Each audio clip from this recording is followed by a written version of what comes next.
तो जब Snyder cut के टीजर को HBO मैक्स के चैनल से डिलीट किया गया तो हम सब तो घबराए गए थे कि भाई फिर से वार्नर ब्रदर्स पगला तो नहीं गए, क्योंकि वो पहले भी स्नाइडर कट की बजा चुके हैं, वो भी बड़े स्केल पे यानी सिनेमाज में।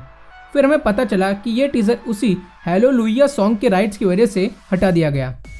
फिर हमारे स्नाइडर भाई साहब ने खुद ट्विटर पे आके बताया कि टेंशन नहीं लेने का, अभी हम जिंदा हैं। और उन्होंने बताया कि स्नाइडर कट का नया टीजर 17 नवंबर को रिलीज किया जाएगा। और फिर कल रात को ही HBO मैक्स ने स्नाइडर कट के नए टीजर को पब्लिक कर दिया। तो अगर आप लोग ने वो टीजर अभी तक नहीं देखा तो मैंने लिंक नीचे डिस्क्रिप्शन में दे दिया है, उसे जरूर देखिएगा। तो आज हम उसी टीजर का ब्रेकडाउन करेंगे, और हाँ, जहाँ पे भी पुराने टीजर से कुछ अलग होगा मैं आपको वो भी बताऊंगा। तो आगे बढ़ने से पहले हमारा परिचय तो हो जाए। सो हेलो एवरीवन, मेरा नाम है Abhishek and welcome to the second episode of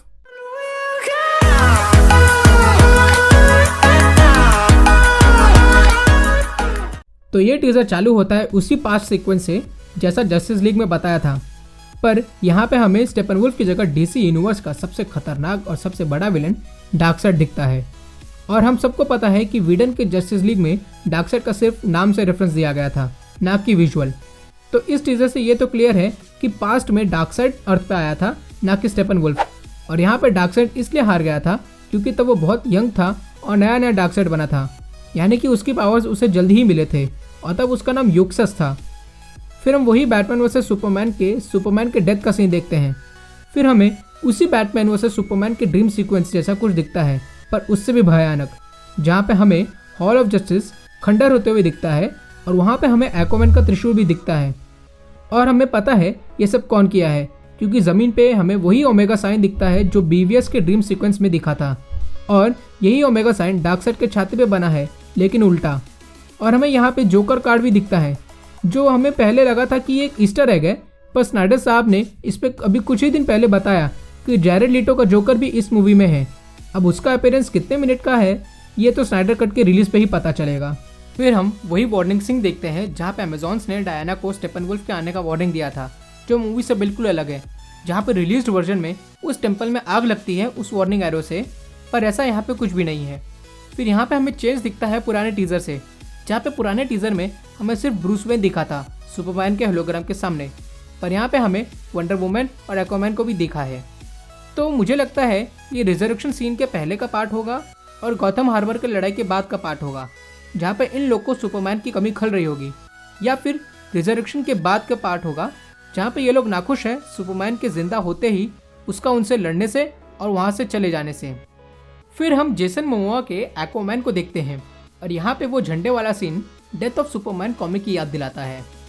फिर हम विक्टर के साइबॉर्ग बनने से पहले उसके यूनिवर्सिटी फुटबॉल मैच का सीन देखते हैं, जो ऑफकोर्स हमें रिलीज्ड वर्जन में नहीं दिखा था, और तब इस पर स्नाइडर साहब ने बताया था कि साइबॉर्ग के बहुत सारे सीन को डिलीट किया गया है और साइबॉर्ग उनके जस्टिस लीग का हार्ट था।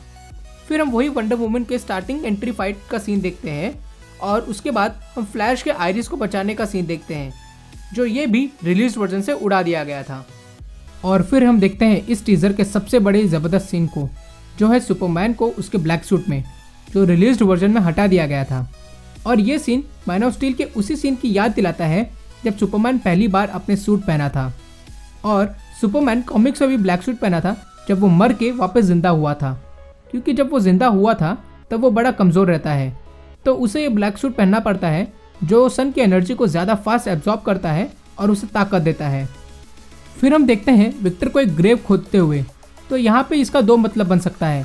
एक तो ये कि वो अपने ही ग्रेव खोद रहा है, क्योंकि रिलीज वर्जन में बताया गया था कि विक्टर के साइबॉर्ग बनने के बाद उसे मारा घोषित कर दिया गया था, और वो अब अपनी पहचान को मारा हुआ देख के बड़ा उदास है। या दूसरा, वो अपने पिता के ग्रेव को खोद रहा है, जो आगे इसी टीजर में दिखाया है कि उसके पिता मर जाते हैं। या तो वो इस मदर बॉक्स को खत्म करने के लिए कुछ कर रहे थे, पर जल्दी में उनसे कुछ गड़बड़ हो गई और वो उसी कंटेनमेंट टैंक में रह गए, या तो वो विक्टर को साइबॉर्ग से वापस विक्टर बनाने की कोशिश में एक्सपेरिमेंट कर रहे थे और कुछ गलती से वो मर गए। और हम वही साइबॉर्ग को चिल्लाते हुए देख सकते हैं, पर मेन बात ये नहीं है। अगर हम ध्यान से देखें तो हमें साइबॉर्ग के पीछे स्टेपनवुल्फ दिख सकता है, तो हो सकता है वो ये मदर बॉक्स लेने आया हो, और साइबॉर्ग वहाँ से मदर बॉक्स लेके बैटमैन और बाकी लोग के पास चले जाता है, जहाँ पे हो सकता है इसके बाद ही सुपरमैन के रिजर्वेक्शन की बात हो। और फिर हम बैटमैन को गॉथम पुलिस डिपार्टमेंट के ग्रिम रिपर स्टैचू के ऊपर देखते हैं और इस स्टैचू का मतलब होता है डेथ। फिर हम मार्था केंट सुपरमैन की माँ को लॉइस लेन से मिलते देखते हैं। तो जैक स्नाइडर ने कहा है कि ये मार्शियन मैनहंटर है और जैक स्नाइडर ने यह भी बताया था कि मैन ऑफ स्टील के आर्मी जनरल कैल्विन स्वॉनविक ही मार्शियन मैनहंटर है और जस्टिस लीग में वो अपना असली रूप सबको दिखा सकता है। फिर हम एक्वामैन का सूट और उसकी माँ एटलाना का त्रिशूल देख सकते हैं, जिससे हमें इस मूवी से तो पता चल ही जाएगा कि एक्वामैन को उसका सूट और उसकी माँ का त्रिशूल कैसे मिला। और उसके बाद हम एम्बर हर्ड के मेरा को भी देखते हैं और एक्वामैन के ज़बरदस्त पानी के अंदर जाने वाले सीन को देखते हैं। फिर हम उसी पास्ट सीक्वेंस में डार्कसाइड को मदर बॉक्स से जोड़ते हुए देख सकते हैं, जहाँ पे असली मूवी में हमें सिर्फ स्टेपनवुल्फ दिखता है। और इसके बाद हम जिसको देख रहे हैं वो या तो स्टेपनवुल्फ है उसी पास्ट सीक्वेंस में, या वो डिसाद है जो ओल्ड गॉड्स के टाइम डार्कसाइड के साथ था। फिर हम साइबॉर्ग को लंगड़ाते हुए देख रहे हैं, तो ये हो सकता है जब साइबॉर्ग के पिता सेलेस्टोन मर गए थे और वहाँ पे जब स्टेपनवुल्फ आया था उस मदर बॉक्स को लेने, तो उससे मदर बॉक्स बचाते हुए वो मदर बॉक्स इधर लेके आ गया, पर इसमें वो घायल हो गया हो। फिर हम सुपरमैन को हवा में फ्लोट करते हुए देखते हैं, जो कि ऑफकोर्स उसके रेजरेक्शन के बाद का सीन है। और हम यहाँ पे लॉइस लेन को सुपरमैन को हवा में फ्लोट करते हुए देखते हुए देख सकते हैं और वो फिर उसी जगह जाती होगी जहाँ पे वो सुपरमैन को बाकी जस्टिस लीग मेंबर से लड़ते हुए देखी होगी और उसे शांत कराएगी। फिर हम देखते हैं कुछ पैराडिमोन्स को मरते हुए और क्वीन हिप्पोलिटा को मदर बॉक्स लेके उसी वॉल्ट में पैराडिमोन्स से लड़ते हुए देख सकते हैं, जो रिलीज्ड कट में हमें सिर्फ उस मदर बॉक्स को उस वॉल्ट से लेके भागते हुए दिखी थी। फिर हम देखते हैं इस टीजर का दूसरा सबसे जबरदस्त सीन, स्टेपनवुल्फ का फुल लुक, जो थिएट्रिकल वर्जन से भी ज्यादा खतरनाक और डरावना दिखता है। हम सब फैंस को जस्टिस लीग से ये बहुत बड़ी शिकायत थी कि मूवी के विलन स्टेपनवुल्फ का लुक बड़ा ही सीधा था और वो बिल्कुल भी डरावना नहीं लग रहा था, जिसे वार्नर ब्रदर्स ने चेंज किया था स्क्रीन फ्रेंडली बनाने के लिए। फिर हम वंडर वुमन, एक्वामैन और साइबॉर्ग को देखते हैं रशिया के उसी जगह पर स्टेपनवुल्फ से लड़ने के लिए आते हुए, जहाँ पे थिएट्रिकल वर्जन में हमें सिर्फ वंडर वुमन दिखी थी अकेले। फिर हम देखते हैं बैटमैन को बैटमोबाइल को, जिसमें वो पैराडिमन्स को डिस्ट्रैक्ट कर रहा है। और फिर हम सुपरमैन को उसी ब्लैक सूट में स्टेपनवुल्फ से लड़ते हुए देख सकते हैं। बस हमें उम्मीद ये है कि इस बार स्टेपनवुल्फ सुपरमैन को भी एक आध पंच मारे, क्योंकि थिएट्रिकल वर्जन में जहाँ पर जस्टिस लीग हार रही थी वही सुपरमैन के आते ही पासा ही पलट जाता है और हम सब ने वार्नर ब्रदर्स को पूरा मूड खराब कर दिया जरूर बोला होगा। फिर हम देखते हैं बैटमैन को पैराडिमन्स के वार को अपने आर्मर से रोकते हुए, जो कि एकदम सही लग रहा है। अब हम वो सीन देखते हैं जो फ्लैश के लिए सबसे इम्पोर्टेंट है, कि वो रशिया के उसी सिटी में है और वो लोगों को बचाने जा रहा होगा, पर शायद वो इतना तेज भागता है कि वो स्पीड फोर्स में चले जाता है और वो हो सकता है कि वो इसी एक्सपीरियंस को साइबॉर्ग के साथ शेयर करे और फ्यूचर में वो दोनों टाइम ट्रेवल इसी मेथड से करने का सोचे।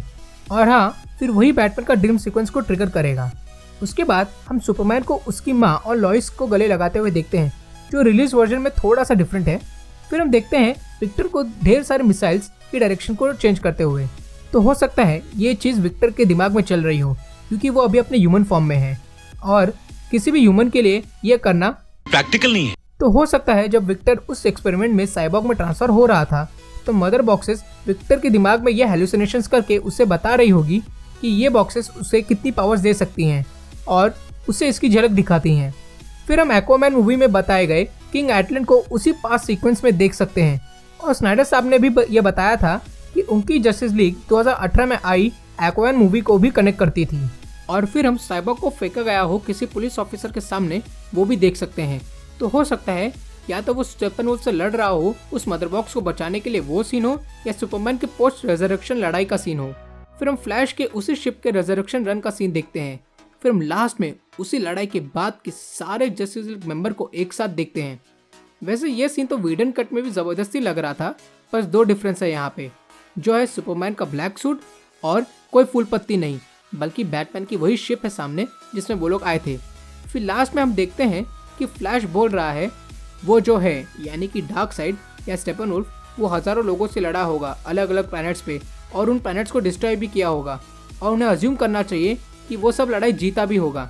तो बैटमैन बोलता है मुझे फ़र्क नहीं पड़ता कि वो कितने दानवों से लड़ा हो या नरकों में, लेकिन उसने कभी उनसे नहीं लड़ा है, not all of them United, यानी कि जस्टिस लीग से।